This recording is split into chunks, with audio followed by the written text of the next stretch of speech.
I've been telling myself that I was going to somehow figure out a way to take this outside because it's so nice. Yeah. But I keep falling back on, it's winter, like it's coming, it's going to start raining. Like by the time I move it outside and figure out how to do it, it's not going to be worth it. Exactly. And then there's a day like today. I'm like, I should have just put it outside. I know. That's all right. It'll make us really enjoy it afterward. Yes. Yeah, to leave this dark room and then you go out and you're Plus, like, it's like too hot right now outside. It's like the 3 o'clock time, Yeah, it'd be a little rough. We'd be out there sweating. Exactly. Like, okay, we need He wants to do that. Yeah. Yeah. And so we were talking about the podcast and starting with humble beginnings. Yeah. I think that's why I was really happy that I found you, is because you're kind of at this beginning stage with your, not that I'm any farther. I'm still right at the beginning with mine. Yeah. But it's cool seeing you at this stage where you're like, okay, we're starting the podcast. Exactly. It's something that I've had in my mind for years because all I do, like, I'm taking a break from listening to podcasts to like be here right now. Basically, I'm just like constantly listening to podcasts. And so for years, I've had this idea of making a podcast. And yeah, it was like the time has now come. Like I'm finally ready. Like I feel like I have some things to say and like I have a reason to do a podcast now. And now it's like oversaturated, who knows? But like if anyone, it'll be helpful for anyone. But yeah, it feels good to finally be doing this thing that I spend a lot of time engaging in all the time. Well, like you said, you actually have something to say. I mean, I'm over here just spitballing 90% of the time, but you actually have real stuff to say. You can add to the conversation. Well, yeah. In theory. But you are extremely qualified. I mean, if anybody's going to speak about cannabis research, I can't think of anybody better. Yeah, I'm one of, and this is one of those things I've had to like really work on in myself is like, all right, I'm like one of 50 people who knows as much as I know about this, that like, this is actually kind of a rare thing that people know about. And so, yeah, I actually kind of do know some things and I can feel okay with that. Why did you want to go down cannabis research? So we should start off. Yeah. You are a professor at Cal Poly, Cal Poly Humboldt, HSU for those of us who have been around for a little bit. And you do research with cannabis and exercise, which is fantastic, I think. I was very excited that you do that. Me too. But why? Because there's a stigma around cannabis, right? For sure. And especially the branding of, we've got the stoner who's just hanging out on the couch, eating candy, not doing anything. Right. Yeah. And so a lot of it came from my own personal experience. I've gone to a lot of graduate school at this point. Like I was basically a professional student for 8 years. I started out in physical therapy school, and in physical therapy school, I'd have a handful of conversations with people about how we could maybe use cannabis with physical therapy, but it was like super not one of those things that we talked about in school at all. And so very much like stigmatized, like under the surface. I was like, hey, I think that would be cool to do this. And then I went to Indiana for graduate school. In Indiana, it's like super not okay, not okay to have any weed in your system, or like be caught with weed. Way more stigmatized. Yeah, especially when I was there. And so, but I still had those ideas of like, it's really something that I know that I do. Like I even when I was in Indiana, it's not legal, but I was still using weed with climbing. I just really enjoyed pairing the two together and really enjoyed it. And so it's like, I know that there's something here. And at the same time, I'm listening to Joe Rogan's podcast, and it's like they're talking about all these different types of exercise and people getting high before, rolling in jiu-jitsu. And it's like, people are talking about this, and a lot of it is just such bro science of like, oh yeah, it's really good to, when up your lungs. And it's like, there's no research on that. I know that there's no research on it. I've looked at the research. It doesn't exist. And so, yeah, when I was looking for jobs right outside of graduate school, I saw the job posting for Humboldt State University, and I was like, Humboldt. I know that name is typically associated with weed, like at least for me. And so I was like, all right, that might be a place where I can actually do some of this weed research that I wanted to do. So I found there's an organization called the Humboldt Institute for Interdisciplinary Marijuana Research. It's a group of professors at Cal Poly Humboldt now who all do research related to cannabis. So we have professors in sociology and business, economics, like all across campus. And so it was, as soon as I started my job there, within the first month, I was like, all right, who do I need to contact? I contacted people from sociology and psychology and was like, all right, I want to do cannabis and exercise research. We can't have people get high and do research yet. Okay. That means I'm going to do a survey study. And so, yeah, I just kind of started my first month of completely changing my research agenda because it was something I finally wanted to do and just did it. So when you were going to school, this was in your graduate pursuit that you started thinking, okay, cannabis would be interesting. Yeah. I'm using cannabis, especially with rock climbing and jiu-jitsu as well, right? Yeah. Those are the standard two where we're going to smoke a little weed and we're going to go do this. Right. And so that kind of, it's funny that the branding for Humboldt reaches all the way out there. Oh, totally. Because everybody hears Humboldt and it's like, oh yeah, 420 weed, you guys have the best weed. Emerald Triangle, right? I learned that in college. I learned that in Washington State in college. It was like, oh, this weed's from Humboldt. Like that meant something. Carried some weight to it. Yeah, for sure. Yeah. Were you at that point just using it for climbing, or were you using it for recovery purposes? Just like life. Yeah. You know, it's just like in college. I'm just like I'm realizing now, looking at the research, that I'm kind of an outlier in terms of like use. It's like I'm a daily cannabis user and like maybe even a couple times a day. And so, you know, talking about that stigma, it's like we typically think about people being lazy and like not motivated. It's like I've gotten 3 graduate degrees being a daily cannabis user. And so like I knew that wasn't true about cannabis users. And yeah, so I was really excited to be able to start investigating this other world. And again, that's why I say you're the perfect person to talk about it. Yeah. Is because somebody says, oh yeah, stoners aren't worth anything. They just sit on their ass. Right. And you turn around and say, I've got 3 degrees. I've got 2 doctorates and a master's. What are we talking about here? Do you want me to show you some research? Exactly. That's what I'm doing. Although I might be biased, though. I might be, you know, kind of biased towards finding the good things about cannabis and exercise and trying to stay away from more of the negative things. But I'm trying to keep an open mind. But I think it's important in that for the longest time, all you had was the negatives. For sure. Reefer madness. Yeah. If you smoke weed, you're going to start, you know, living on the street trying to get crack. Yep. That's how it goes. Totally. It's a gateway drug. Yep. And that's all you got. And I'm sure, I've never been to Indiana, but I have been here, and even here there was the stigma of if you smoke weed, you're going to go down this path, and it's not going to be good for you. Right. You're not going to amount to anything. Right. Your life is going to be in the toilet. This is drug use. Right. Yeah, and the way that I've kind of described it to people over time is like life is awesome. You know, it's like it's like bad analogy, but you know, like the Bellagio in Las Vegas. In Las Vegas, yeah. Yeah, like the fountains outside, and it's just like, oh, like those are so beautiful in and of themselves. And then it's like synced to music, and it's like, well, that's even more amazing. And so it's like, yeah, life is awesome already as is, and then we just makes it like a little bit more awesome. How did you find cannabis? Ooh, good question. It wasn't until the end of my freshman year of college, honestly, because I'm from the Midwest. And so I definitely had that, like, no, I'm not going to do drugs kind of thing. And so I waited until like the end of my freshman year of college. I'd seen people, you know, smoke weed in college. You've been around it. Yeah, only in college. And then I was home for the summer in between my freshman and sophomore year. And some of my friends from home had started smoking weed while they were in college, and so I felt safe with them. And then when I went back to school, I would just start smoking weed with some friends here and there, and then finally got to the point where I was like, okay, I think I'm gonna like buy some of my own weed and not just like rely on other people. And then, you know, from there it's been a regular thing in my life.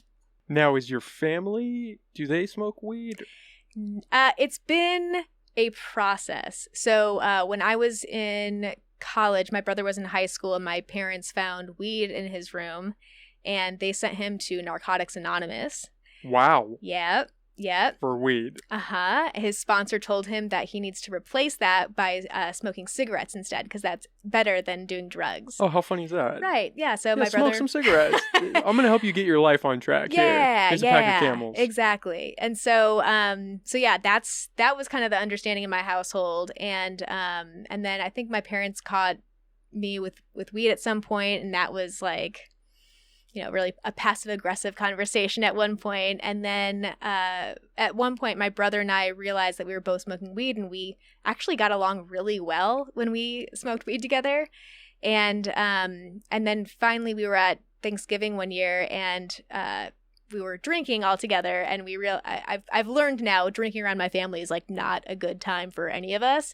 And so we were all fighting, and finally, my brother and I were like, "Hey, Dad, alcohol is not good for us, and like Jay and I we get along really well when we're smoking weed together. Can we just like replace this? Can we just smoke weed together instead of drinking together?" And so now we've like started to like normalize having like smoking around or like edibles around. I wouldn't go like out of my way to like smoke weed in my parents' faces or anything, but it's been a process of acceptance for them. I would imagine a long process. Yeah, and I mean I'm still processing it too. I think that because I'm building my name and like reputation, my scholarly reputation around cannabis and exercise, my parents are seeing that as like, okay, well at least she's not out there just like selling drugs, like she's doing research on this. And so yeah, it's been a process, and it's still evolving. I don't know if my mom is still fully accepting of me talking about cannabis as much as I do, but yeah, it's been a positive trajectory. Now, what was their reaction when you first approached them and said, "Hey, I want to do this. I know I was going to school in this direction, and that's great, and I'm still focused on exercise and physical therapy, but I kind of want to add in this element of weed." How did that conversation go? I don't know. I think I just kind of said like, I'm doing this new study right now, and didn't really ask. You kind of just threw it out there. Yeah, I didn't like ask for permission, My parents don't really even know what my science is even about, really, anyways, so that helps, it right? Doesn't when matter. You tell them your degree and they're like, okay, and they just start parroting it because they don't really know what it is. Right. Yeah. It's something that they can tell their friends later, like, oh yeah, my daughter has a PhD, but they don't necessarily need to go into the details of it. What is that? Yeah, like, yeah. It's, just this thing that she's studying. Right. Is there any pressure, though, or was there any pressure at the time when you wanted to make that decision? Because obviously it's still federally illegal. Totally. And that stigma, though it has gotten better and people are warming up to weed, it's still, there's that air around it when it's like, that's what you want to do with your life? Yeah. Even just using, like you want to smoke weed? Really? Yeah. Go hit a bar. Go get some alcohol. Why are you smoking weed? Yeah, I guess I find people like getting drunk. I find that like really unappealing. Like that just like is not. Well, drinking is fine. Drinking is okay. I'm fine with like people drinking around me and everything. Like I'm fine drinking too. But I don't know. Like just being around more drunk people, I'm like, really? Like y'all think that's okay? Like I'm like having a good time with my cats in my backyard right now. Like that feels so much better than whatever this is like with y'all drinking over here. And so, yeah, there's still definitely that like Midwestern part of me that even with especially with starting the podcast, where I'm like, is it appropriate to even say that I've smoked weed? Like, because you're talking about it. Yeah, now. It's and not just I'm trying to be a it. professional, and so like when I'm in academic context and like talking to other academics, I'm like, is it even okay for me to talk about this? And so, and talking to my students too, I really try to not bring it up and like try to not make people feel uncomfortable if I say the word weed or say the word cannabis. And so it's been a process, but I guess I'm like not ashamed of it, and so I'm becoming more and more okay with saying that I smoke weed. Well, you shouldn't be ashamed of it, right? Right. Nobody should be. Yeah. And if anybody that knows people who smoke weed and knows people who drink, you want to hang out with the people that smoke weed. Exactly. 10 times out of 10. Absolutely. Way better to At be least around. I do. Yeah. nobody's getting into a bar fight when they're stoned. It's just not happening. Yeah. You guys might argue over the last slice of pizza, but nobody's going to start throwing punches. Right. It's interesting hearing that you were a little nervous to start the podcast, because I've come across that in doing this. Yeah. Should I talk about these things? Should I bring this up? Am I going to be judged in a weird way? Like, should I try to keep this private? Yeah. Like, where do I navigate this road that I'm going down? Were you more nervous to start the podcast or to start researching weed? Start the podcast. Really? For sure. How funny is that? Yeah.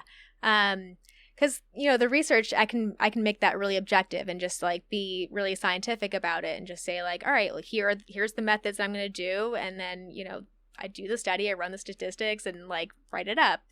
I can be distant from that. You've got that degree of separation. Right, exactly. Because when you're writing up a scientific paper, you're not saying, like, well, this is all based on my own personal experience. You don't say that in science. You separate yourself from the science. Even the verb tenses you use, it's just like you never say I when you're writing in a scientific paper. And so, I could be separate from it. But yeah, when I started the podcast, it was like, all right, I'm part of this, and part of the purpose of the podcast was to destigmatize it, to destigmatize the idea of cannabis and exercise, and also just cannabis use in general. Like it's okay.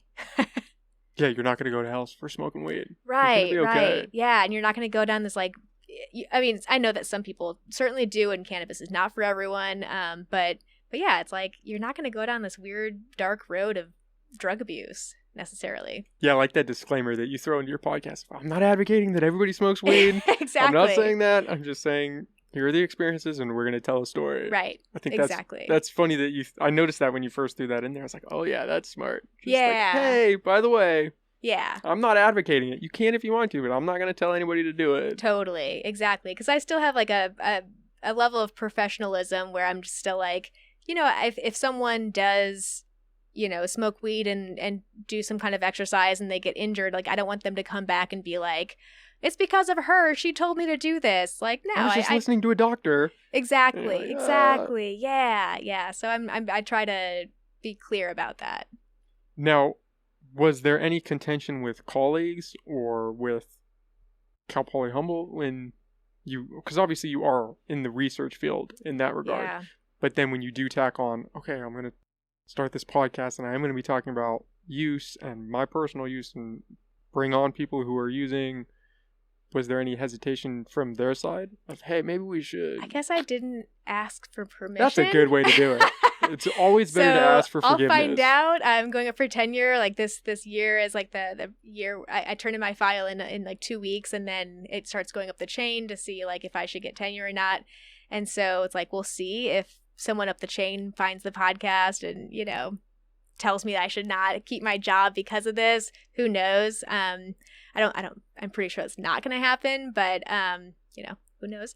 But yeah, it was interesting when I first decided I wanted to do cannabis and exercise research.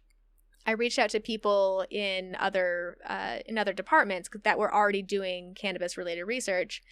And then I talked to some of my colleagues within my department and I was like, hey, like, is this going to be like okay for me to do? Because I didn't know what it was like to be a professor. No one actually ever teaches you how to be a professor. And so just talking to them, it was like, oh, this is just not something that any of my colleagues are interested in my department. And so that's fine. I can just go hang out with my friends in sociology or in psychology and partner up with them instead. But it was when I started going to the university, when I started bringing up like, oh, I would like to see how cannabis actually affects human performance. Like how, let's have people run on a treadmill. Like, let's see how it actually affects people. That's when we started talking to the legal team for the whole California State University system. And they were like, absolutely not. Like, we cannot have any cannabis on a college campus. This is going to affect they were really worried that this was going to affect the federal loan status. And so it was going to affect whether students could get loans from the government, I think. I'm not really sure. It's never been really super clear to me why the CSU system has been really resistant to doing any human subjects research with cannabis. Because I just talking to some of my colleagues who are in at universities in Colorado, it's like, what? You're able to partner with a CBD company? You're able to actually get product from a CBD company and have it on campus. And here, like, you know, our research institute can't take any money from like Papa and Barkley or, you know, any of these other local companies that are like, hey, we'd love for you guys to actually do some research. We can't take their money because according to the California State University system, that is seen as us laundering money for the cannabis industry. So it's been a really tough battle to try to figure out how to actually do the human subjects research. But I'm seeing more opportunities around to be able to get around some of the legal problems. How do they expect you to do the research here? Just through a survey, or? Yeah, so I've only done survey research right now. Yeah. How much does that suck? Like, I just want to there's so much weed around here. Can't we just bring it onto campus in a controlled setting? Yeah, I mean, I always think about like, there's so much research I could just do like in a weekend, like just garage research that I can just do like, all right, let's throw like bean bags towards a target. How accurate are you when you're high versus when you're not? Like, it's not a hard study to do. Like, you can do so much easy research. And there's like a ton of things to account for when you're doing like all this cannabis research, because cannabis is very complicated and it has, you know, so many different variables. And so it's like, gosh, it's worthwhile to investigate all of these things. And so, yeah, I'm hopeful that with the survey research that's going to help guide what we end up doing with the human subjects research. Have you noticed it? I mean, has it gotten any easier trying to, you know, get the ball rolling towards actual hard research involving weed? Or is there still that brick wall of, we're going to lose funding? There's a little bit of that brick wall still, but I've been really hopeful because of how people have gotten around some of these legal restrictions in Colorado. Actually, it was my first episode of my Exploring Cannabis and Exercise podcast where I interviewed Angela Bryan, who's a professor at University of Colorado at Boulder. And they got funding from the National Institutes of Health to get a van where the van goes to people's homes, the participants who are going to participate in the study, goes to their home. The person comes into the van. They do some pre-testing on them. They go back into their house, use cannabis, like, you know, whatever product they want. And then they come back into the van, do post-testing. And it's like, that's genius. Like, you know, you can't have any cannabis on a college campus. Fine. You know, we can go to them. Yeah. And so now with more of these smoke lounges around that are available, you know, the Papa and Barkley Social, and then the like High Tides, I think, whatever that one is in Eureka now. Yeah. Yeah. Like there's like another indoor place. And so it's like, all right, y'all are licensed to do this. I would just have to ask and see like, hey, can I have people there do an exercise protocol with me, or, you know, whatever it is. And so I think that might be the way to get around it right now. Well, that seems like a great idea, right? Because then it's not on campus. I mean, are you even involved at that point? You're just showing up to this place. Right. I'm just going to observe, maybe bring something to have people play with so I can see how they're performing. Right. I mean, you still have to go through like IRB, you know, you still have to get it approved, make sure it's like ethical and everything. But but it's not the same as bringing them into a classroom and saying, okay, exactly, you're going to smoke weed, you're going to have this one joint, and then we're going to run some tests. Right. Do you think that will pan out? I hope so. Yeah. Well, it's weird that, it's weird that Colorado is way more friendly to it. I know. And California's still. Exactly. Yeah. And it might be one of those California State University versus the UC system kind of things. Like, I think that people who are in the University of the UC system are able to do it more so than CSU. They have a little more leeway. Maybe. I'm not sure. Or I would be interested in private schools as well. Totally. I have no idea. The oversight's not really there in the same way. Right. You're depending on the federal government. Yeah, good point. Yeah, no idea. That's crazy. You would think that people would want the research, right? If cannabis is as bad as everyone says, and then it shouldn't be sold. Well, at least you would think that they would want hard evidence, hard tests proving, okay, these are the side effects, these are the problems, this is why you shouldn't smoke weed. Yeah. There's none of that. Right. There's no conclusive evidence. We don't really have an understanding of how it actually impacts people or what it can lead to, because you can't study it. Yeah. And then on the other side of that, it's frustrating when I do go to a dispensary and I say, what would be good for, exercise performance or something. And it's just like, oh, this product right here is really good for this because it has the CBN. And it's just like, I know that research has not happened. And so like when I see products that are specifically labeled like, oh, this is to help you relax, this is for excitement, it's just like, why? Like what, how did you test focus? If it's labeled as like, this is weed that's going to help you focus, how did you test that? Why is it labeled as that? And so I get frustrated when I see like the people who think that they know what they're talking about because they've heard it from, someone else. Yeah, that bro science thing. Yeah. Exactly. And it's like, trust me, I've looked at all the research on this and it doesn't exist. And so it's just like, listen, guys, this is not real. That's the big thing, right? Is you ask anybody who smokes weed, okay, what's a good strain for this? Or what, if I want to go for a run, what should I be smoking? And everybody has an answer. Oh, you want this strain. Especially with CBN, that's newer on my radar. Me too. But it's popped up in sleep, right? That is that's the big one everyone is promoting. Oh, if you want to go to sleep, it's not CBD, it's not THC. Well, it is THC, but it's with the CBN. Right. You want a high dose of CBN, and that's really you're gonna fall right asleep. Yeah. It's better than melatonin. Right. It's like, maybe. I don't know. Where's the research on that? Yeah, can you show me a paper? Exactly. I don't know. I haven't looked at the sleep research in like a year, but I don't think it's out there. Yeah. And I don't know where CBN came from. That just popped up on my radar a couple weeks ago. Right. It's like there's another. What is CBN now? Oh, where did that come from? all these different cannabinoids. Yeah, there's like over 100 in weed or whatever. So when you're performing these surveys that you are doing, what does that entail? Is it just a question and answer of their own experience and you're trying to correlate to something, or? Yeah. And so there's been a couple of survey studies now that have been done with cannabis users, and across the board, so we typically ask people, how often do you exercise? How often do you use cannabis with exercise? What is your what kind of activities do you do under the influence of cannabis? And then what do you get out of it? And so that's what we found across the board, like, all these different survey studies, that people use cannabis with all kinds of different activities, and it just helps them enjoy the experience. Like that's the biggest thing that's most consistent across all studies, is that it just helps people really enjoy exercise. Now, in terms of physical therapy specifically, is that also just an enjoyment thing?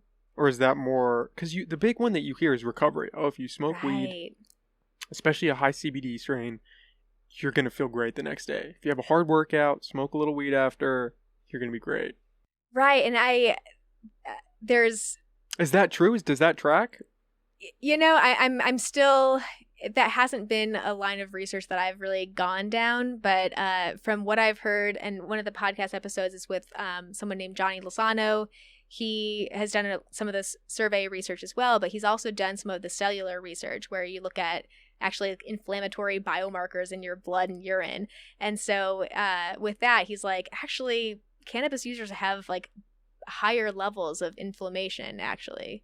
And so it's like, what do we actually know about this? It's like people who are also physically active. And so, yeah, I'm not fully, I don't fully buy into like this magic pill kind of thing that CBD is just like, wow, your recovery is so much better. I've tried using, the salves or whatever you put on your skin, and it's like, oh, my like, I'll put it on like one leg to see, all right, does my like left leg feel less tight the next day compared to my right leg because I put it on my left leg?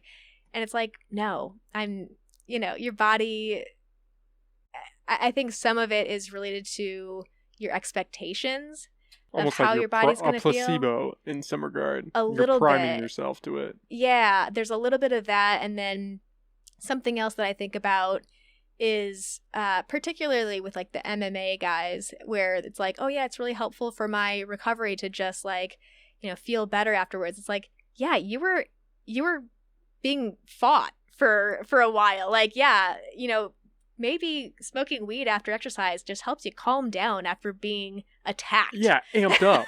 You're running at 10, trying to fight somebody, exactly, not die, and yeah, maybe it just mellows you out after that. Right. Yeah, so maybe it's something like that. I don't know if it is necessarily working on all of the cellular side of things. That's super not my how my brain functions. Like once things get cellular, I'm like, I'm out. Yeah, I don't understand this anymore. out. Yeah. And so I just kind of think like overall functionally, like really do you really feel better that next day, or do you think that you feel better that next day? Well, it's interesting that the inflammation markers were actually increased. I had not heard that before. That seems odd. I would not have guessed that. Well, and I guess even just the term inflammation is one of those things that I feel like people have talked about a lot more lately, where it's like, oh yeah, you know, gluten makes me, it's like inflammatory. And it's like, what does that mean? Like when you say, oh, I've definitely noticed have less inflammation. It's like, what does that mean? Like, do you see swelling in areas and like now there's less swelling, or is it like a feeling in your body? Like I guess I haven't experienced that myself, so I'm having a hard time really understanding when people say it's really good for inflammation, because I don't really understand how people see that in themselves. Do you think that people are just using inflammation as a catch-all for everything? That they don't really understand Probably. What it means for something to be inflamed? Potentially. Yeah. Yeah. And like recovery is just like such a catch-all term too. Yeah, if you just feel better. You're recovered. I recovered. My body's primed. I can go hard again today. Yeah. Yeah, it's funny in the sense that you could drink a soda, and if you feel slightly better the next day, nobody would say, oh, you know, I drink Dr. Pepper after a workout and I feel great. Yeah. It helps me out a lot. But you smoke a little weed and you feel better the next day. Yeah, you know. Right. And I've experienced that, where you have a hard workout and then the next day you feel way better. It's like, oh, it's the weed. The weed helped. It's the CBD. Uh-huh. And then when I was in graduate school in Indiana, we were doing research at the time about how people could use chocolate milk as a recovery aid. That's another big one, right? Yeah. Uh-huh. And so it's like we find that, chocolate milk in between exercise bouts actually helps you perform better. But if you exercise, drink chocolate milk, and like eat normal meals and then exercise the next day, there's no effect anymore. And so it's like, you know, if you continue to eat and like continue to do other things that are good for you, the effect of this one like miracle chocolate milk thing, it's like it goes away. So maybe it's helpful it'll be interesting to see as research evolves, like what is the time scale here, and like what other factors might also contribute to improved recovery or improved inflammation or whatever we want to talk about. Well, and I always get hung up on the fact, especially when you're doing research, it's hard to control for everything. Yeah. So what if you're doing this research on, okay, how well can your body recover after exposure to THC?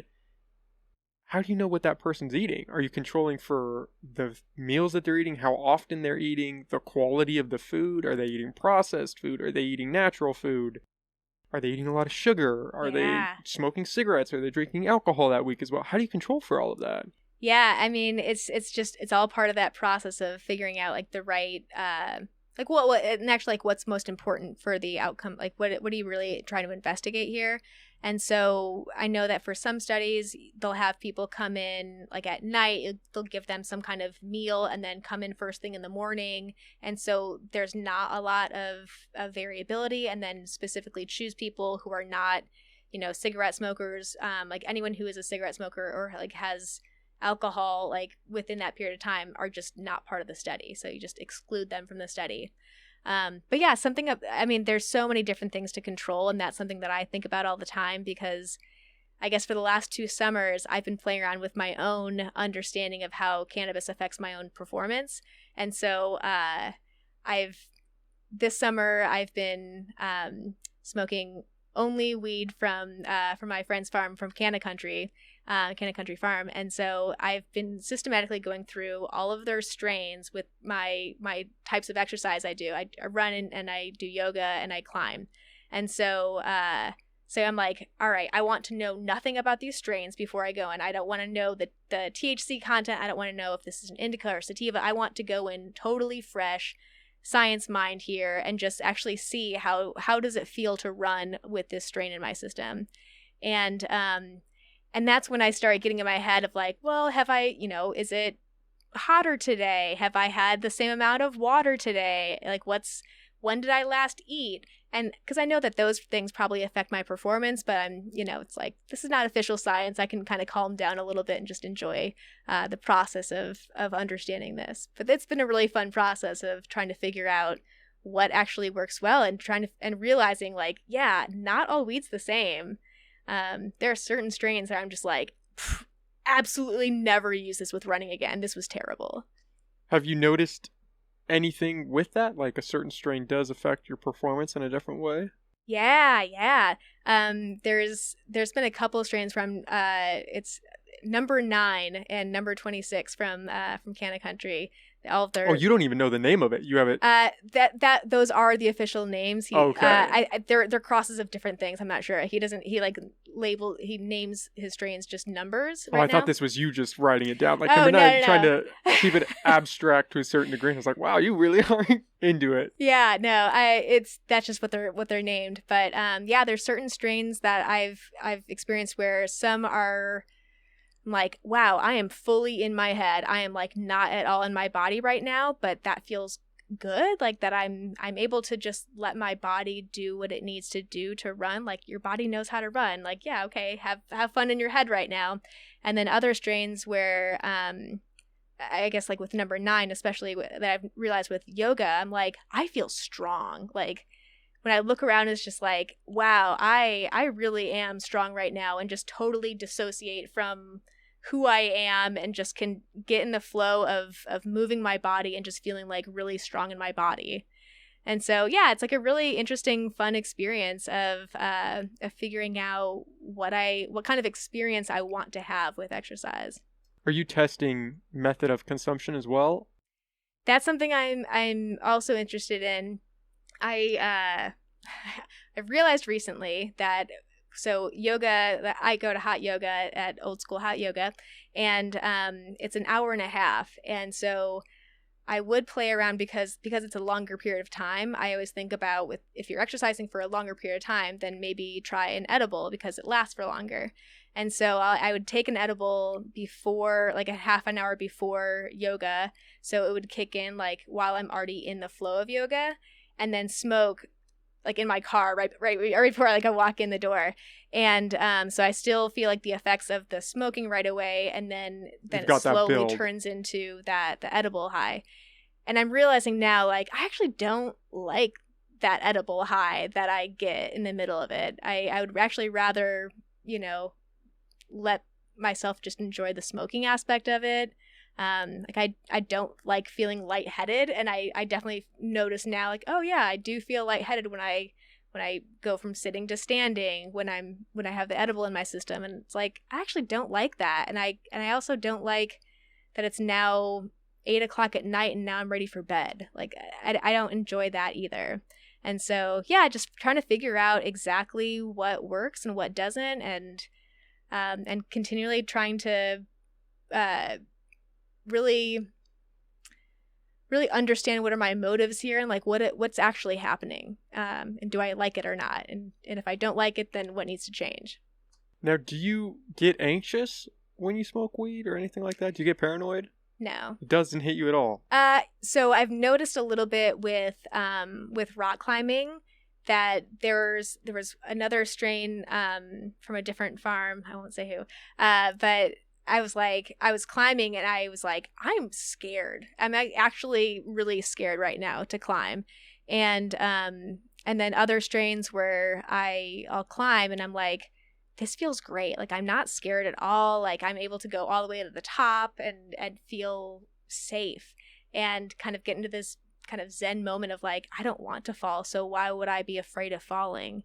And so I allow myself to just enjoy the exercise experience.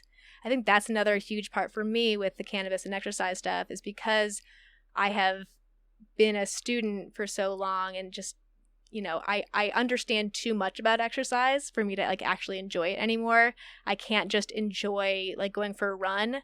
And so for a long time, I have to start the app to like, to see what my time is and like just get so hung up on like data. What does the research say about this? What should my respiratory rate be? What should my heart rate be? And just, it made me not really enjoy exercise. And so smoking and exercising for me now, it allows me to just enjoy it and to not, it's like when I go into climbing gym, I'm not there to like go climb the hardest things anymore. Like that doesn't matter as much to me. I still like, sometimes I do go in and I'm like, I'm feeling good. I'm going to climb hard today. This is awesome. But other days I'm like, I'm not feeling it today. I just kind of want to like fuck around on, sorry. No, you can go. Okay, yeah. Yeah. You're good. It's like sometimes I just like want to like feel what it would feel like to hang from this kind of rock and like not enjoy the experience. Yeah, just enjoying it. Because it's really easy for me to get in my head about like, well, what are the biomechanics of what's happening right now? It's like, I don't need to have that be part of exercise all the time. That's funny. It's almost, you're too ingrained in it. You've been a part of it for too long. You know too much in a sense that the enjoyment factor just kind of gets sidelined. Right. Are you worried about that happening with cannabis, or it does that job of pulling you back out, kind of grounding you? I think, I mean, maybe it will happen with me, but right now I'm just still in this like awe and wonder phase of it. And all of these different research ideas are just so interesting to me that I hope it doesn't turn into that.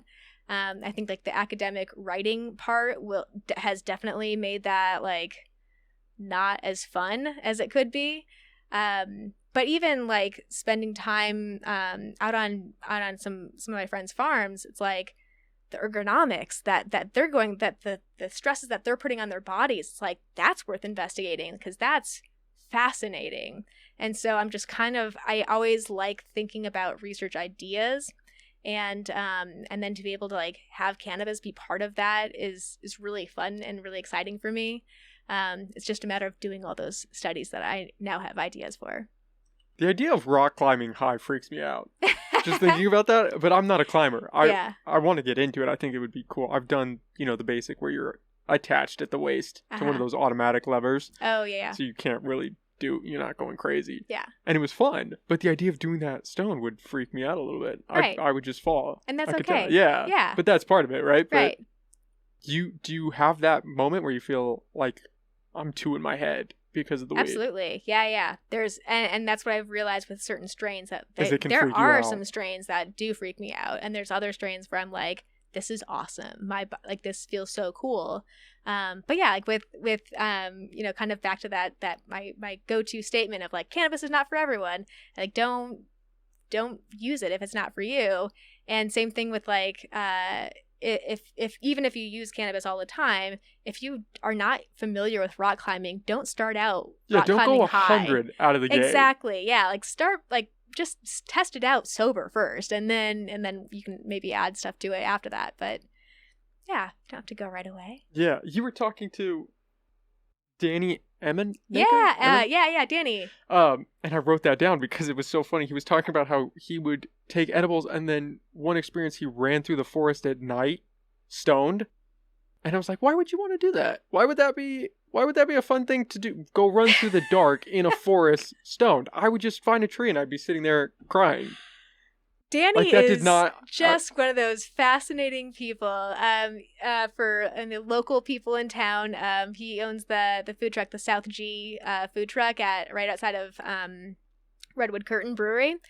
Just a solid person. Like, he's one of my favorite people in town. Just always has like these crazy stories and like experiences. That was definitely a crazy story. Yeah. I mean, and the story that he said about how he wanted to run for 12 hours straight and decided to start at 8 o'clock at night. Yeah, in the forest. And then run until like 8 o'clock in the morning. It's like, who does that? Like, that's insane to me.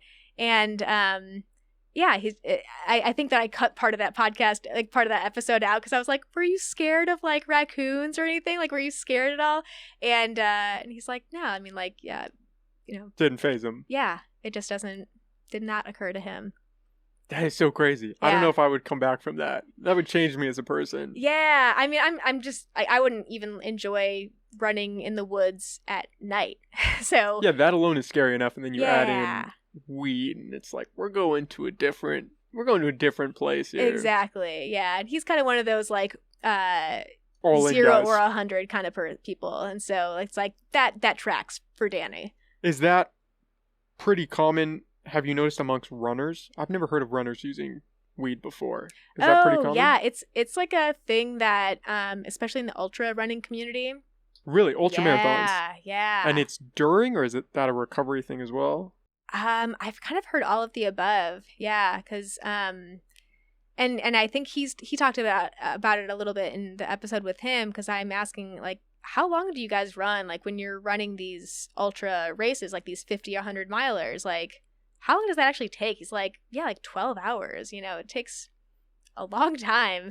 And so he was saying that, he'll have a little bit of an edible in the beginning, maybe like a little bit, like little couple hours into running. But then at a certain point, like regardless of if you have weed in your system or not, your brain starts telling you like, you can't do this anymore. You should probably quit right now. And so it's like, yeah, probably not good to use it later on when your brain is already starting to fuck with you a little bit. Yeah. When it turns into that mental battle of you just have to go to a dark place and push through. Right. I had not heard that with running. Yeah. Is that... See, but then you'd have to wonder, man, does that help in some regard? That has to help performance, right? Wouldn't it? Wouldn't it in some way? That's what I think too. If everybody is using it, if there's this recurring theme of people that are doing these crazy... Because ultra marathons are ridiculous. They're insane. Yeah. And there's one, I think it's the Bigfoot 240 or Bigfoot 200, and it's like 200 miles, and you just run that continuously. Yep. Some people are just better than me. Yeah. Exactly. It's just like, I'm so happy that works for you. Like that's just like super not interesting to me at all. I support it. I don't know if I'd want to be a part of it, but I support you. Yeah. I'll be over here. But the use of weed in that is interesting. I had not heard that. Right. And so one of the interesting studies that has been done was that turns out if you just participate in any kind of like moderate physical activity for 40 to 60 minutes, it actually starts to stimulate your endocannabinoid system. And so that runner's high feeling is actually your endocannabinoid system. And so my theory for why people like to use cannabis before exercise is that like it hacks that endocannabinoid system and gets you into that runner's high feeling earlier rather than like waiting for it to come naturally. So that's my theory. I don't know if it's true or not, but when he was talking about his own experience, he says that he'll take an edible and then run out the house while it's like he's still swallowing it. So he gets to that feeling where he's running and he's sober while he's running, and then it starts hitting in right when he's like, oh, I'm starting to feel a little bit tired, and it's like, all right, now we're hitting this next level, and now we can run in a different way now. You're almost getting that boost. Instead of having to put in 45 minutes to get to that level, you're getting it at 20 minutes in. Exactly. Yeah. That's interesting. I didn't know that it activated those cannabinoid markers. Yeah. That's why you need the research, right? That's why you need people studying this, so you can say, hey. Have you found any other research that shows there's a performance aspect included in it? There's a lot of the research that has been done was from the 1970s, and a lot of that research, even in like, the articles that are in like Leafly or whatever that are about cannabis and exercise, they're all citing all these studies from like the 1970s and the 80s. And a lot of that research was done with people using like less than 5% THC strains and smoking as the only method of administration, and they didn't really find any changes in performance necessarily. And so now that especially the folks in Colorado, they're starting to do some of that stuff where they're having people like run on a treadmill while they're under the influence, and then asking people like to rate their performance and like how fast do you think you went, and then compare that to like how they actually did. So comparing expectations with reality. And I think that is really fascinating, because sometimes I feel like, like let's say like, my climbing, for example, where I'm just like, I'm feeling strong today. Like I'm climbing really well. If I actually like looked at, what I did that day compared to if I was sober, is my performance actually better? Or is it just my perception that my performance is better? That's the big thing, right? Maybe you're just climbing at like 70%, but you're in your head, you're thinking, oh yeah, I'm crushing it. Like this is great. I've got this in the bag. Mm-hmm. And to a certain extent, like, does it matter? That's a good point, right? Well, I guess it matters in the sense of if you want to know about performance. If it does improve performance. But if you're just looking at it in the sense of your own experience and how you want that to play out. Right. When you want to have a better experience each time you do whatever activity. Because totally. running sucks. Especially running. And it's monotonous. And so if you could make that a little better, that's beneficial. Even if it doesn't have the performance improvement. Yeah. So I guess there's like two kind of places you can go with that. Where it's like, yes, everyone benefits from movement. So how can we make exercise more of an enjoyable experience for everyone? And so like it doesn't matter if your performance was actually better or not. Like if you felt better about your performance, that's awesome. That's going to make you want to participate in exercise more. But then on the other side of the performance aspect of it, like, yeah, there's still, athletes who get punished for using cannabis. And, the World Anti-Doping Association ruling on THC is still like, no, athletes cannot have this in their system if they want to compete on the world stage. And so that's where we actually really do need to do that research to see if it affects their performance, because it can actually change policy. And that's what I'm like long-term goal, like long-term kind of scary. Like if I'm really being real, like what I really want to do with this is kind of start to change some other sport policies. In the sense that you would bring in cannabis as a tool for them? Not necessarily as a tool, but just have some definitive answers. For example, the World Anti-Doping Association, that's the standard for like in kind of like international competition. Like the Olympics is like the big one that uses WADA, and so to be on that list of the prohibited list for substances, it has to have it can't improve your performance. It can't be a potential risk for harming the athlete, and then if it violates the spirit of sport. So those are the three criteria. If any substance meets two of those, then it's on that prohibited list. And so right now, CBD is not on that list. They've taken CBD off that list, but THC is still on there because they say, oh, it can help you relax, and that's why it can help your performance. Or it helps you sleep, and that's why it can help your performance. It could potentially decrease your reaction time, so that's why it might harm your performance or be a harm for the athlete, or like the psychological harm potentially for people not having good experiences with cannabis. Again, cannabis is not for everyone, and then the fact that it's illegal in most countries is that's the reason why it violates the spirit of sport. And so yeah, it's like when you look at that statement, it's based on a paper that was written in 2011 before people started really investigating this further. And so, yeah, like, let's see if it actually does change performance. And if it does harm the athlete, or if it doesn't harm the athlete, then yeah, we need to change the policy.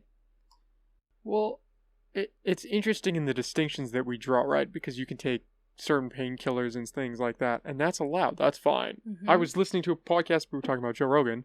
I was listening to him talk to Aaron Rodgers, and he was talking about how players were using, I think it was Percocets, mid-game. Yeah. And that was just okay. Mm-hmm. But if you smoke a little weed after a game, you're out. Yep. And that's changing. And I've been really hopeful to see some of the bigger organizations changing their policies, like Major League Baseball and NFL. They've changed their guidelines around cannabis use in their athletes. And the interesting one that's gone the other direction, though, is surfing, where I just learned this recently that surfers were actually like a huge reason why weed made it around the world, because they would they're like the original drug smugglers. They'd bring their weed like in their surfboards and like go to different countries and go surf, and then sell their weed to like make money to be able to survive this endless summer lifestyle. Oh, how funny is that? Right? I know, it's so interesting. But now, because surfing is going to be in the Olympics now, now there's more and more surfing competitions that are testing for cannabis now. And so that's the one sport where it's now gone the other direction, where it's now like we have to be really serious about not letting our surfers smoke weed anymore, just changing that whole dynamic of surfing. Which is interesting in the sense that that's almost the opposite of what surfing is. When you think of a surfer, you think of a laid-back guy, just having fun, enjoying life. Mm-hmm. And now you've got this structure because of the Olympics. Yeah. Yep. Do you remember when Michael Phelps smoked weed and that scandal dropped and it was like the world was on fire? Absolutely. I mean, he lost a lot of money from that, like huge sponsorship deals. And as a swimmer, like professional swimmers, like they don't make money.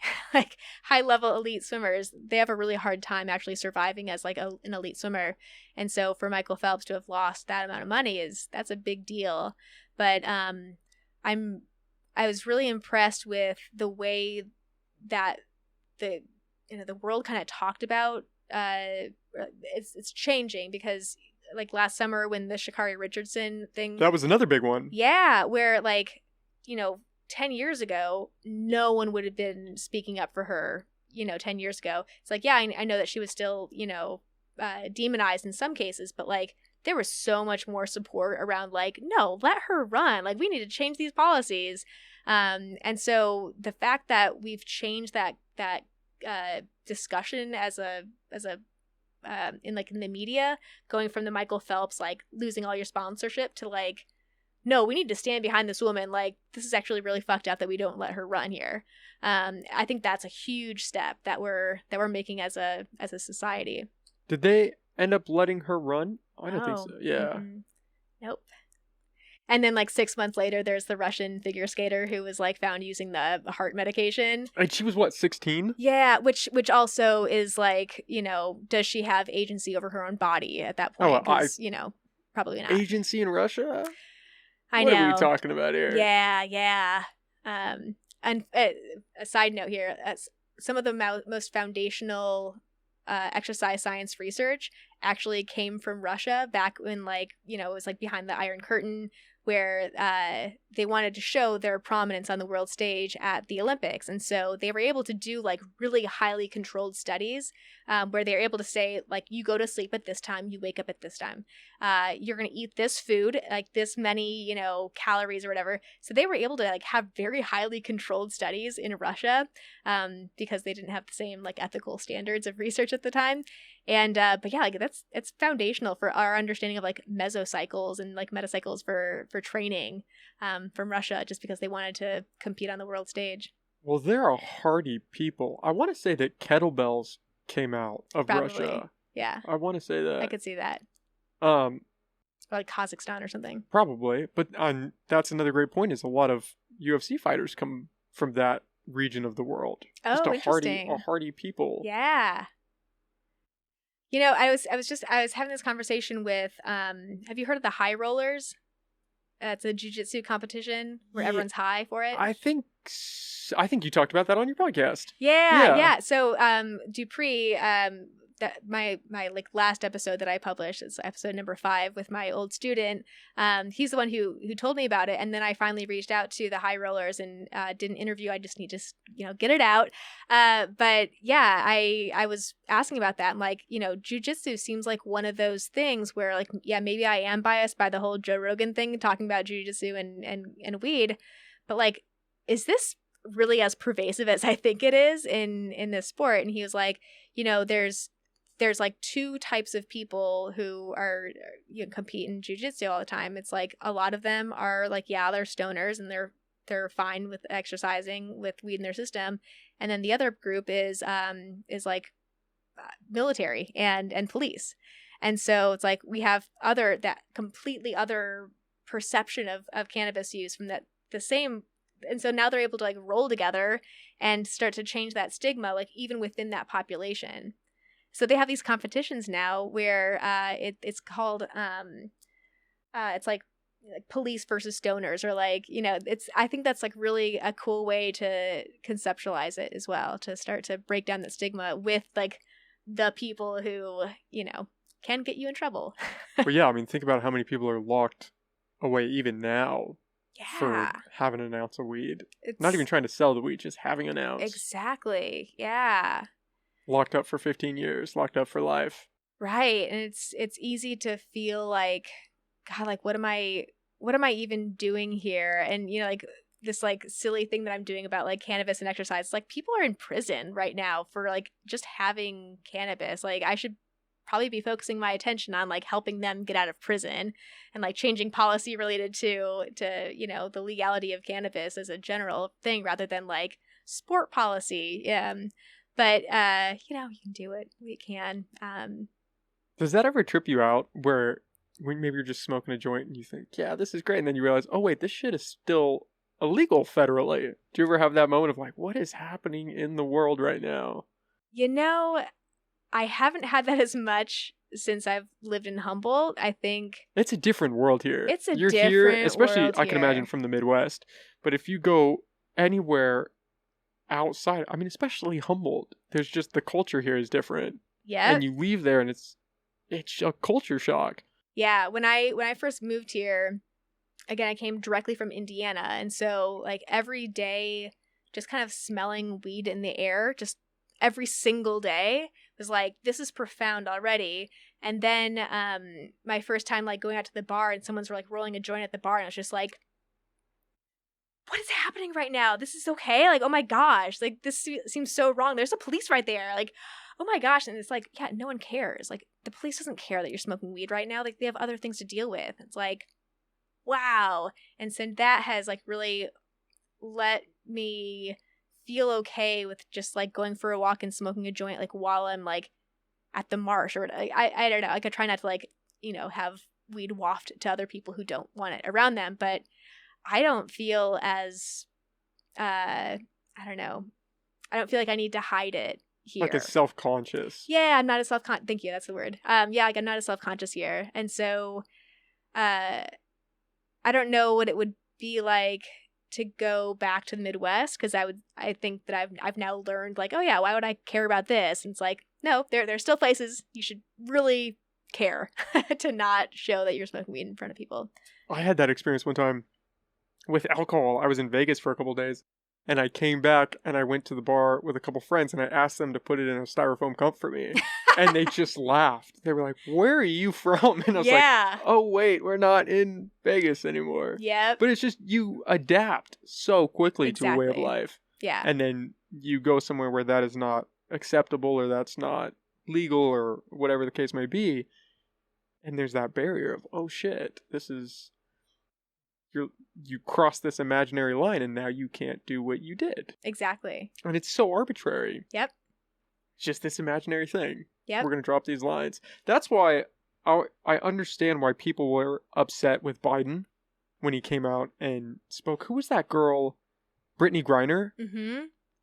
And he came out and said, can you find what he said? It was like atrocious that Russia locked up this girl for having weed. Meanwhile, again, how many thousands of people are locked up across this country for weed? I would be pissed if I was in prison and I watched Biden say, yeah, they need to release her. What are we doing in this world where we're locking somebody up for weed? Right. Meanwhile, in your own country, that's what you're doing. Yep. And still not making any moves to legalize it nationwide. And could do it with a stroke of a pen. Yep. That's all it would take. It's ridiculous. It seems not ignorant, but it seems ridiculous that there's this stance where some states, it's legalized, some states it's not. The federal government kind of just takes this weird back seat, but they can enforce if they want to. They can still rate if they want to. Yeah, even with doing the survey research, like when you do a study, people have to sign an informed consent before they participate in the study to say like, I'm actually consenting to participate in this, and I understand that if I want to drop out at any time, I can. And typically, you have to keep the informed consent, the signed thing from the participant for X number of years. And but with the survey, because the way it was explained to me was that technically the federal government could come in and seize all of the names of the people who've consented to this research and could arrest all of these people because they have said that they use cannabis with exercise. So therefore, we have to do a different type of informed consent that doesn't include an actual signature from people, because there's still this like weird federal, you might get raided kind of thing. That is so crazy. Right? And so you have to protect the people in your research because federal government might come knocking. Exactly. That is so crazy. I had not heard that before. Right? Yeah. Wow.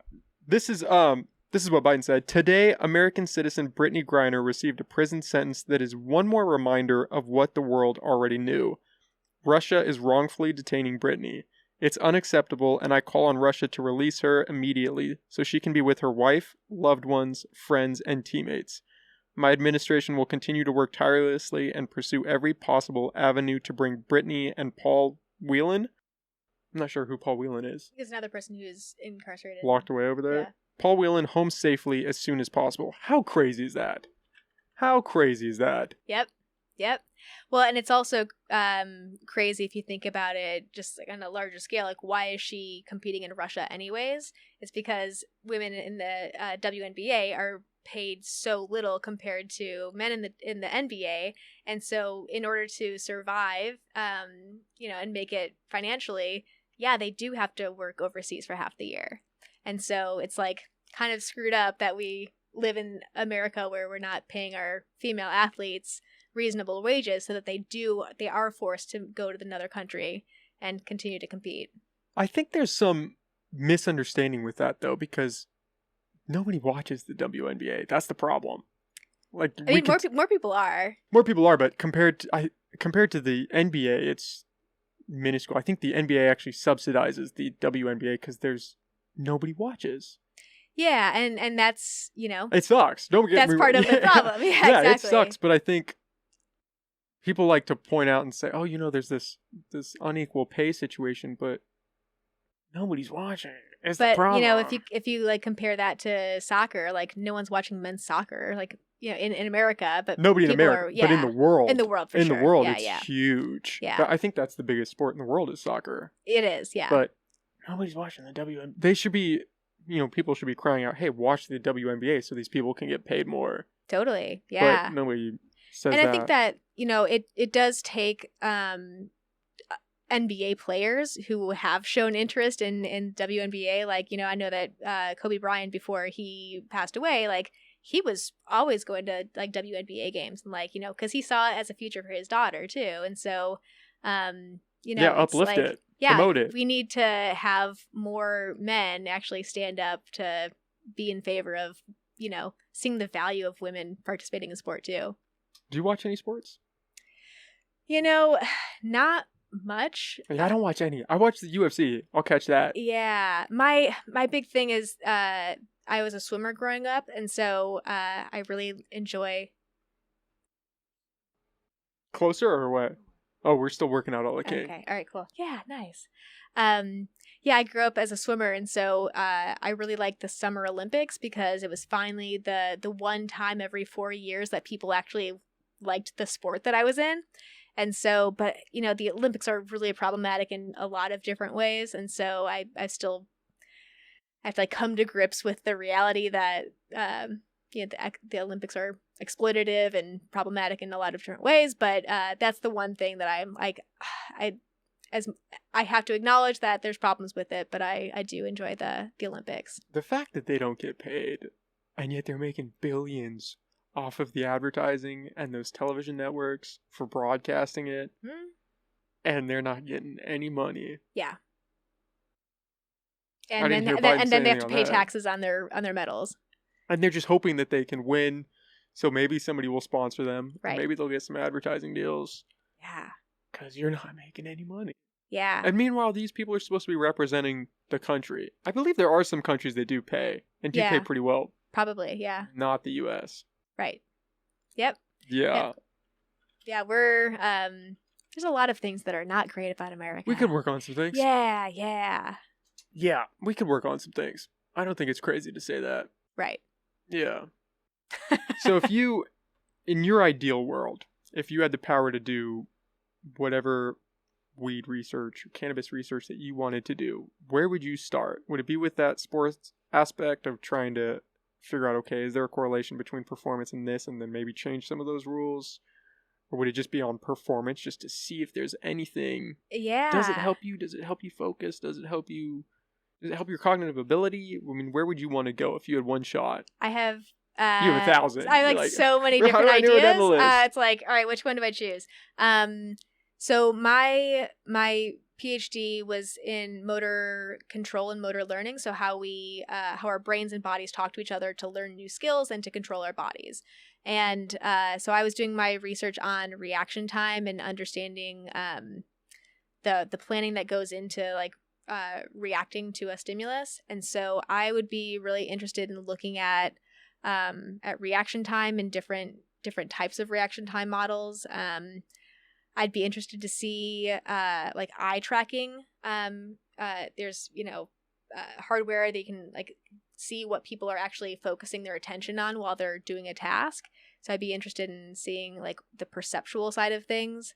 I'm interested in perceptual in the terms of if it's diminished because of the weed, like your eye tracking what ability. Do people pay attention to? Yeah, when they're participating in a certain activity, because people who are more skilled at things, they're able to understand exactly what they need to focus in on.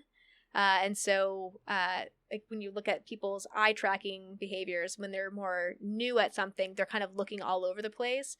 Versus when you're more skilled, like you know exactly what you need to pay attention to, and kind of can tune out everything else. Yeah. And so I'd be really curious about what people are like visually paying attention to. I'm interested in like the sensory kind of side of things, and so like your understanding of your body would be another interesting thing. Like how does it actually affect your sensory perception? That's a big one I've heard with weightlifting, is that if you lift and use weed, you feel more in tune with your body, you feel your muscles more. Right, yeah, and that's one of those things that I had as an option for why do you use cannabis with exercise, and I basically went through every single article about cannabis and exercise, just like in like the ether, just not necessarily from like studies, but from just like, oh, High Times has this little thing about using cannabis with running, and so like what do they say in that article? And so I was like going through every single thing that the internet had said about cannabis and exercise, and one of them was enhances the mind-body-spirit connection, and I was like, all right, cool, I'll add that as like one of the options, and it ended up being one of the top 6 reasons why people use cannabis and exercise in my study. And it's like, how do I describe that to scientists? Because like that's not... Explain that in technical terms. The mind, body, spirit, like how do you actually investigate that? Like what does that even mean? And so that's one where I need to... I'd be really curious to find ways of exploring that. Like how... Because that's what it feels like. It improves my mind, body, spirit connection. Like when I'm climbing or whatever, it's like, what does that mean, though? How do what do you measure for that? Well, I think in terms of weightlifting, you could almost set it up in a way where you would go in and say, okay, I'm going to do X amount of reps per set. Mm-hmm.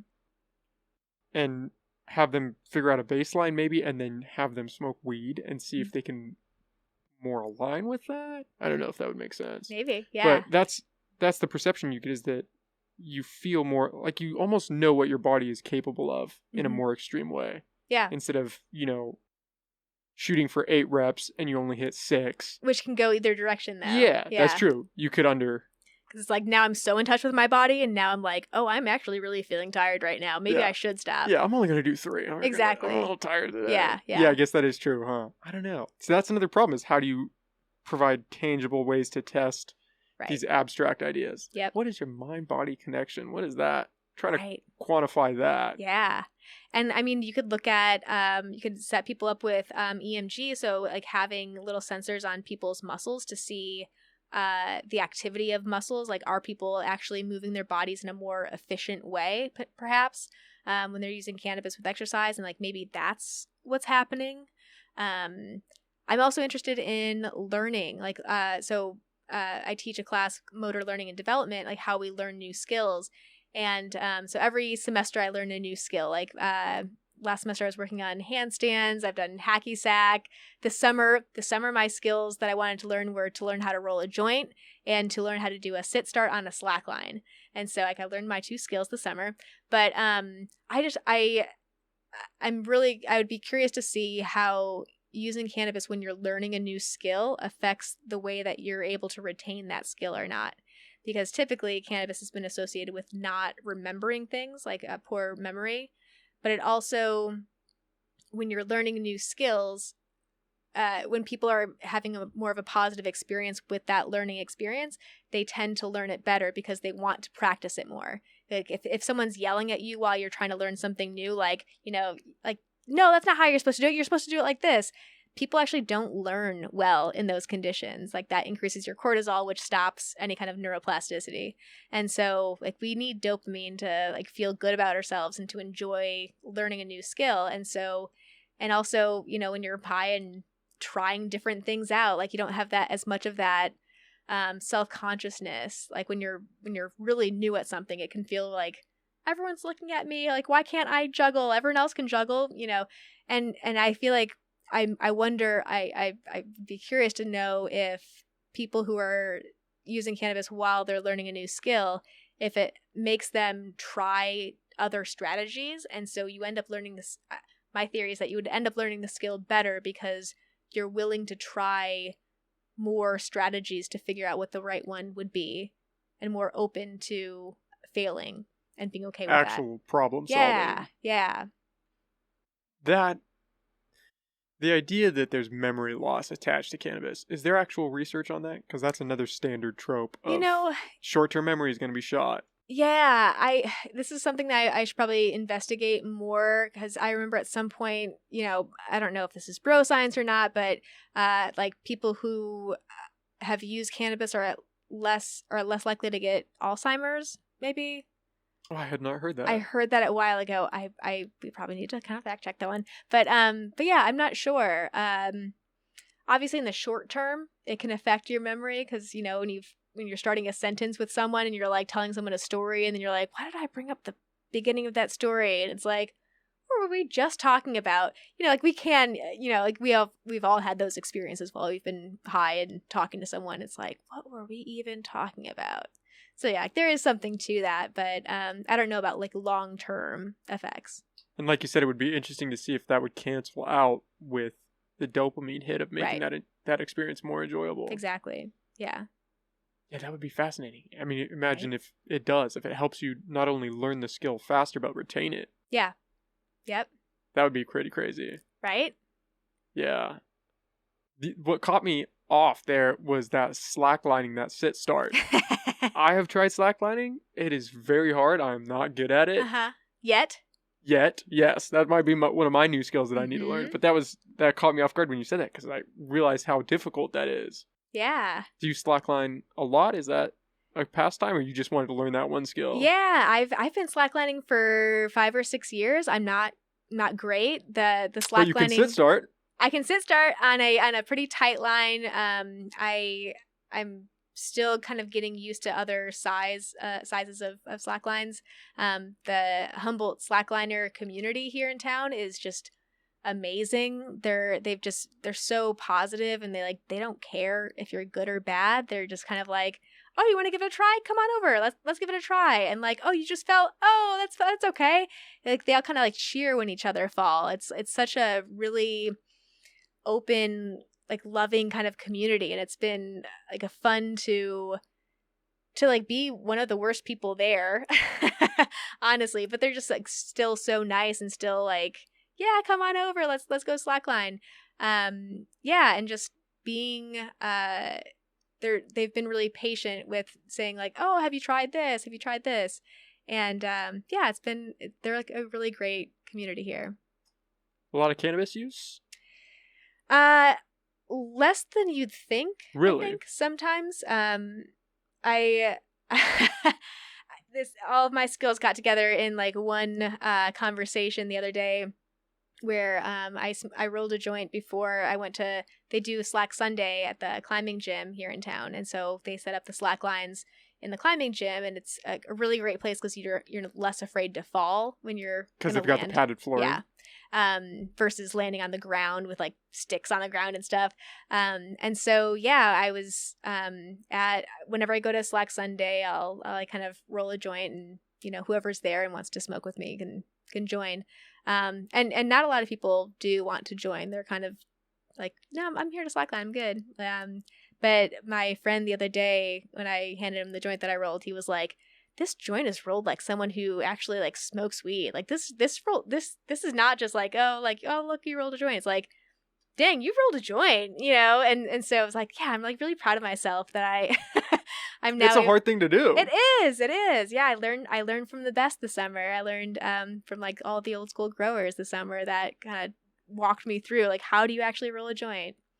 So. That's funny. I would have thought it would be pretty attached to that community. That and rock climbing are like my go-tos. Right. And I think that with rock climbing, I think rock climbing can be similar to jiu-jitsu as well, where it's like, yeah, there might be that stigma, but there's a huge sect of people in rock climbing that are like ultra Christian and like, you know, super straight edge, like don't drink and all that. And so yeah, like there's like a certain amount of people in both of those communities that are like straight edge, and it's like not part of their thing. Yeah, you're always going to find that in any group, right? You're always going to find those people that are just about whatever they're doing. Yeah. They don't partake in any of the extra stuff. Right. Yeah. And so, I mean, like when you're out with slackliners, yeah, there's probably going to be some weed around, but not everyone's like, that's not the priority there. And then again, how much of that is because we're in Humboldt County? Yeah, right? exactly. You always have to factor that in. Totally. Is it part of the community, or are we just in Humboldt? Where do we draw the line there? Right. Do you guys, you said it's a Slack Sunday thing? Yeah. Okay, that's cool. Uh-huh. Yeah, and then we're starting the slacklining club back up again at the university, and so they're going to do a thing this weekend where they have it set up at the pump station, like, you know, like West End Road. So yeah, if you ever see a slackline in Humboldt County, it usually means that someone pretty cool is going to be there, and they'd be willing to like help you get on a line, and if you wanted to try it out. So say hello to people who are slacklining. They're usually pretty cool. Now I have to ask, because COVID was a huge factor for all of us over the past couple of years, and being so entwined with physical therapy and just exercise in general, was it frustrating not hearing that side of it pushed of, okay, we should get people healthy and we should use our bodies and try to alleviate some of those, especially just stress. If you're just stressed out, just go get some exercise in to help yourself. But that was nobody promoted that. Yeah, I mean, everyone was kind of in like fight or flight mode at the very beginning anyways.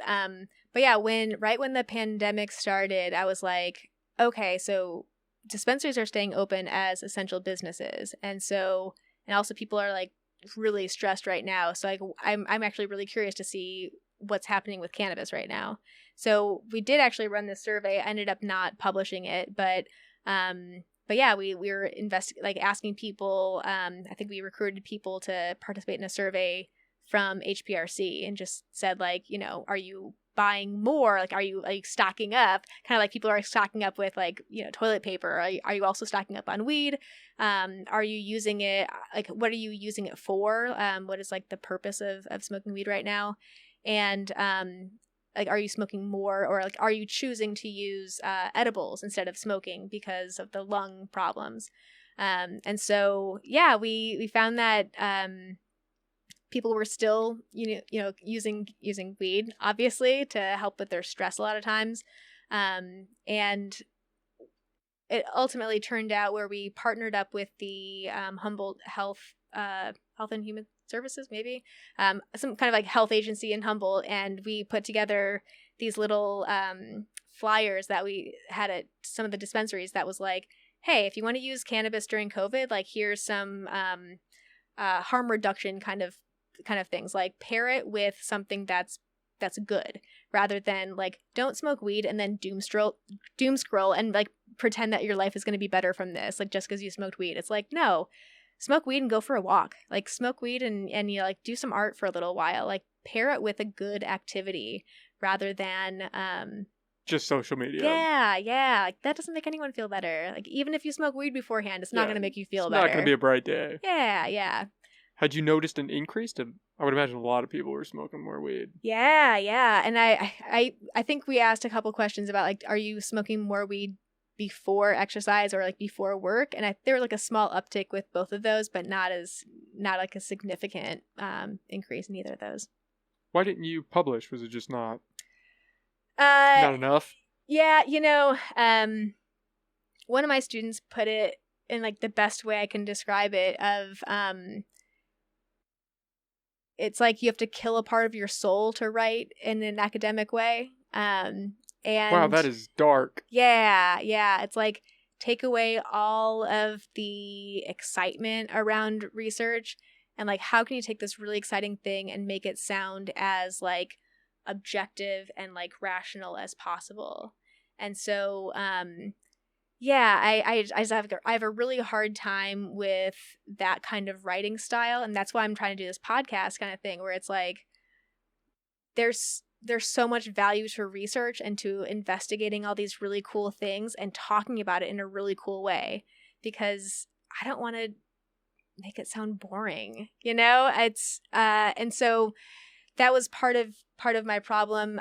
We submitted it somewhere to a journal, and then they came back and the reviewers were like, oh, actually you can't really make this claim, let's like double check this here. And I was like, you know what, I have to focus on some other things in my life right now. Like I'll get to it. And I never ended up getting back to it. So I just kind of let it fall away.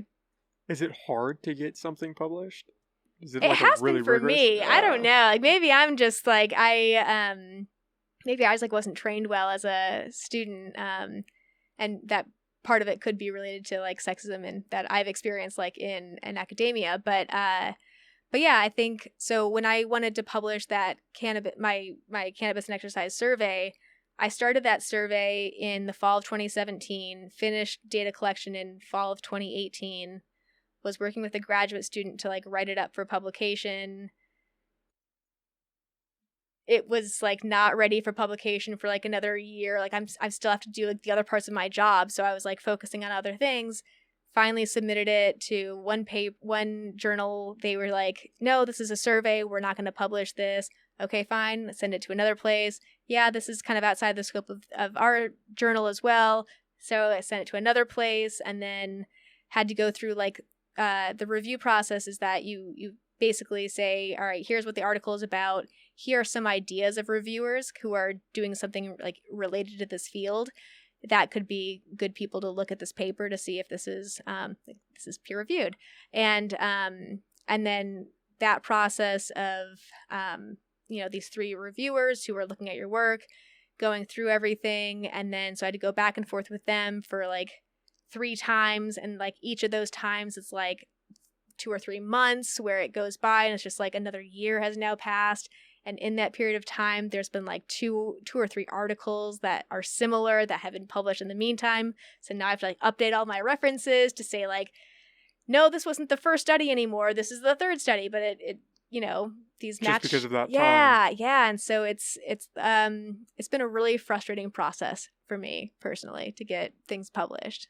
Well, yeah, especially like you said, I mean, if you can't get it out fast enough and then somebody else just comes along and can, for whatever reason, push it through. Yeah. And then it looks like yours is now dated and it's like, I did this. I've been sitting on it. Yeah, exactly. And that's what I've realized is when I do look at these other surveys, it looks like we all started doing our surveys basically like the same month. We all had these different surveys. None of us knew that anyone else was doing this. And so my initial thought as like a competitive, scientist person is like, hell, like this asshole, like, they don't know what they're talking about. Like my study is going to be so much better than this one. And so that was my initial like, not good response. And then my second thought is like, oh, this person was like on the same wavelength as me. They're probably going to be pretty cool. And the more I've actually reached out to people who are doing cannabis and exercise research, the more I'm realizing like, oh, it's not cutthroat. Like, academia can be really cutthroat sometimes, but the more I've reached out to them, it's like, these people are awesome. Like they've all been really kind and really collegial. And I really like these people. And so when Angela Bryan, she was the one who published the first survey about cannabis and exercise, when I saw that was published, I reached out to her and said, hey, congratulations, I'm working on another thing right now, like you got there first, but like this is awesome, like I'm really glad that you got this out. And just through me reaching out to her, she's now gotten me in contact. Like whenever a journalist reaches out to her, then they're like, oh, do you have anyone else who might be a good person to interview? She always sends my name in. Like there was a conference where she was asked to be the keynote speaker for it, and she's like, I'm going to be busy at this other conference. You should ask Whitney Ogle for it. It's like, that's awesome. That's huge. Yeah. It's I mean, I'm so grateful. And so, I have a colleague down at CSU San Marcos right now, and he and I are organizing a group of other people who are doing cannabis and exercise research. And my kind of idea is to reimagine how academic worlds can, like how we can communicate with each other as academics, like across disciplines. Yeah, and like, or like even like within our discipline, because this is like kind of the wild west out there for like cannabis and exercise research. It's like there's enough room for all of us here, and like we all agree that there's not a lot of research out here. So how can we either work together if we have like a similar research interest? How can we collaborate and like, get more data from California and Colorado, for example? Or like, okay, so I know that these people over here are doing stuff related to inflammation. Cool, that means I can go over here and do my reaction time stuff. And so, we're organizing a group of cannabis and exercise researchers right now to have these like anarchy light kind of conferences where we get together and just like decide what are the 3 topics we're going to talk about today, and like the ones that most people are interested in, we'll talk about those things. How can we, like, what do we know about this topic? What can we collaborate on in the future, and what research needs to be done? And so we all kind of like move forward together with a stronger baseline and a stronger like connection with each other. A unity. Yeah, exactly. 'Cause it's like, academia, I mean, like any system is just made by people. And so you hear about it being cutthroat. Yeah. I mean, at least from the outside perspective, you hear that it's a pretty, dog eat dog world. Right. But the more and more I've reached out to people who are doing cannabis and exercise related things, the more I'm like, these people are actually awesome. And like, we're not at each other's throats. And so I've been really happy with how amazing all these people have been when I've actually reached out to them. And so I'm hopeful that we'll be able to create something that isn't cutthroat. Because we're talking about cannabis and exercise. Yeah, like, I mean, like how it doesn't have to be. It doesn't have to be. Like we get to, talk about exercise, and we get to talk about cannabis. Like, and you get to smoke weed. Yeah, exactly. Why are we upset? That's right. Have you noticed, or have you experienced any of that cutthroatness, or that just agitation against peers? Yeah. I mean, you mentioned that sexism. Has that been a big Totally, factor in your career there?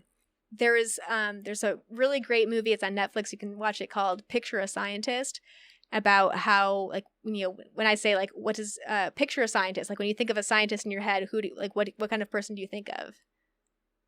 I think of, it's going to be sexist, I think of a nerdy guy in a lab coat, a white lab coat with glasses. Yep, exactly. That's what most people think of.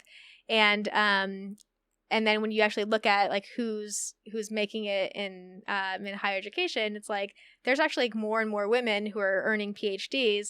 But then when you look at the number of PhDs, like the number of tenured professors that are women, it's like goes way down. And so there's all these like little things along the way.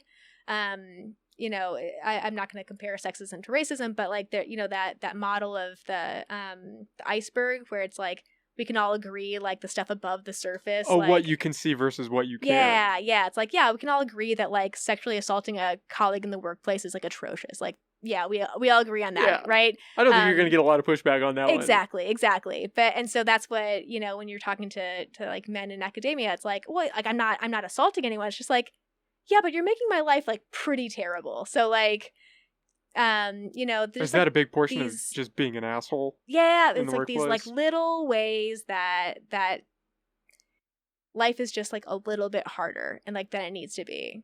And so it's like I'm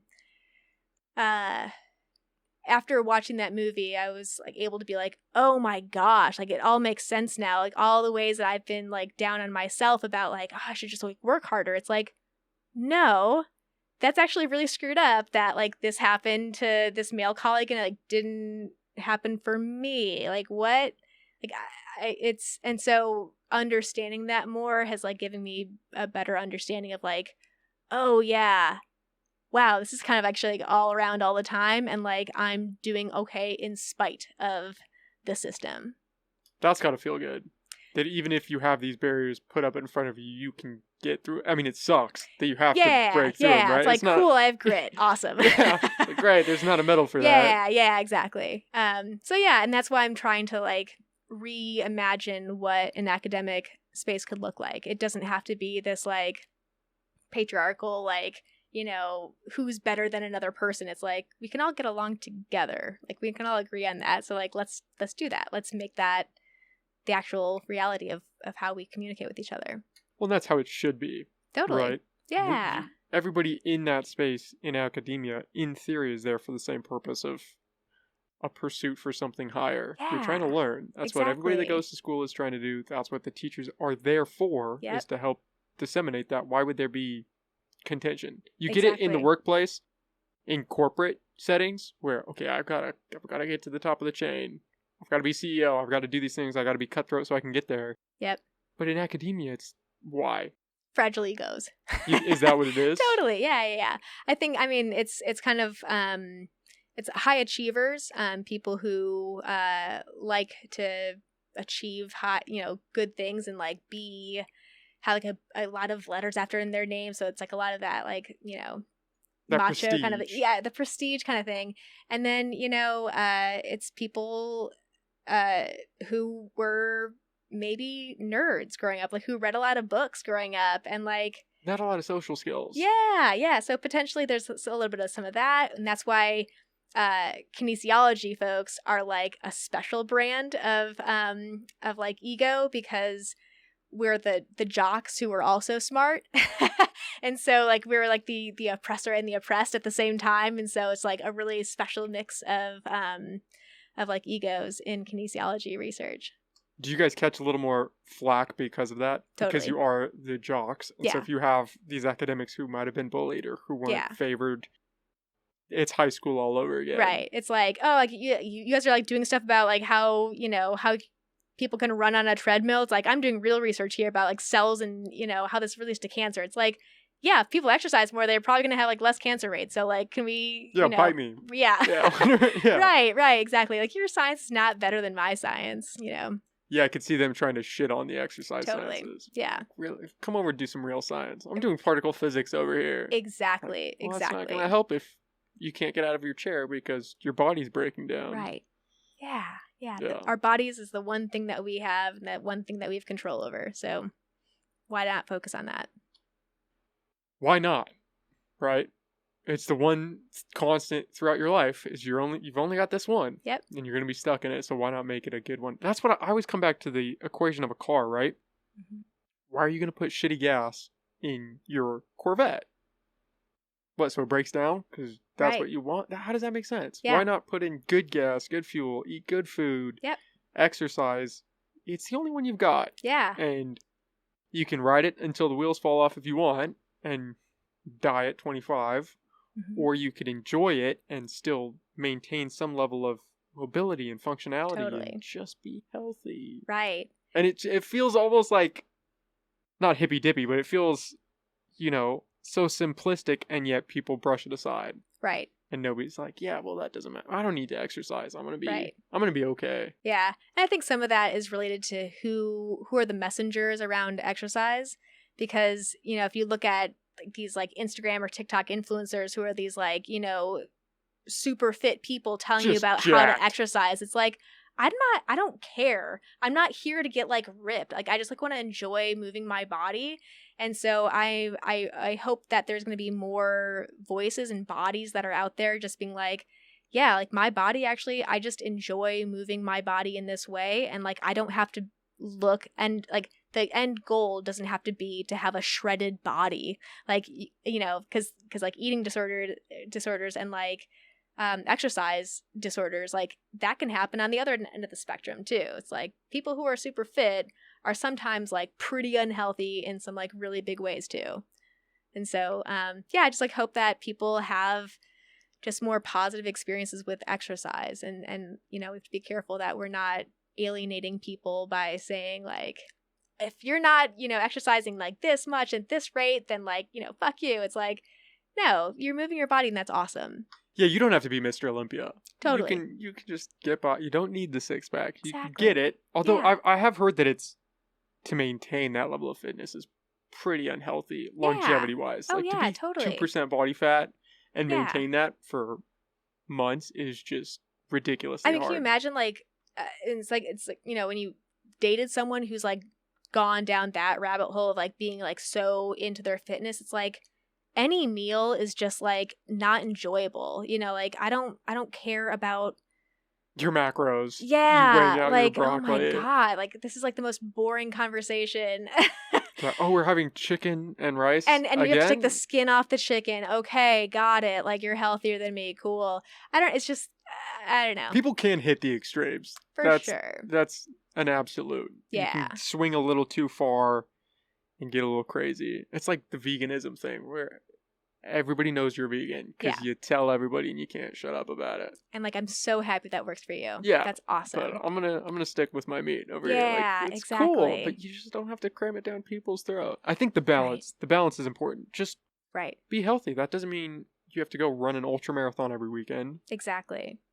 Also means that maybe we don't have McDonald's every weekend. Right. Like we can find a happy medium. Yeah, it's all about like, balance. Yeah, and having the ability to like really tap into your own body, like how does this actually feel, you know, because I'll go through times where I'm like, yeah, I'll just have cinnamon toast crunch for dinner, like yeah, I'm okay like eating unhealthy every once in a while, but like when I do wake up from that, it's like, all right, did I actually feel better right now? It's like not necessarily. I'm not feeling terrible, so like I'm not gonna like beat myself up for this, but it is an interesting trade-off, right? Because I do that too. I'm a huge fan of cheat meals, but I'll eat a whole pizza and then feel like shit for the next 3 hours. And it's like, man, those 15 minutes were great, but I don't know if it's worth the 3 hours of just dying on the couch. Totally. For that mouth and pleasure. Same thing with like, you know, that big run that I went on the other day that I was like, yeah, I'm really feeling great right now. And that's like, all right, now 2 days later, I'm like,